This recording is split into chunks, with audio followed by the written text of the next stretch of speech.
राधे राधे महाराज जी।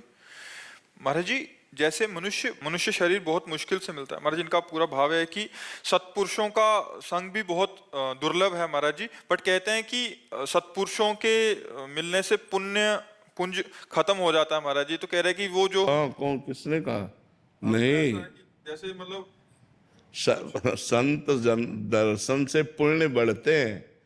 संत महापुरुषों के मिलन से पाप नष्ट होते हैं।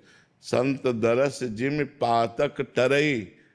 पातकों को पाप का नाश होता है, पुण्य का नाश थोड़ी होता है। पुण्य तो बढ़ता है तीर्थ जाने से, संत दर्शन करने से, महापुरुषों के सानिध्य से। तो पुण्य हमारे बढ़ते हैं, ये कैसी बात आ गई? पाप करने से पुण्य नष्ट होते हैं और वो पाप संतों के दर्शन से नष्ट होते हैं। संत दरस जीव पातक टरे, ऐसा समझ में आता है। महाराज जी एक उसमें कहते हैं कि पुण्य पुंज बिन मिले ना संता। हाँ, तो हमारे पुण्य एकत्रित हुए तो संतों का सानिध्य मिला, तो उससे और पुण्य पुष्ट होगा। इनका ऐसा भाव है कि पुण्य पुंज जो थे उससे तो संत मिल गए, उससे तो हम गाड़ी मोटर सब कुछ ले सकते थे।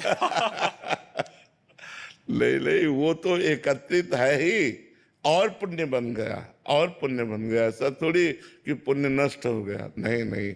बहुत पुण्य एकत्रित हुए अनेक जन्मों के, तब संतों का सानिध्य हुआ, तो उससे वो पुण्य और पुष्ट हो गए और हमारे पुण्य बढ़ गए। अब ऐसे पुण्य बढ़ेंगे जिससे भगवान मिल जाएंगे।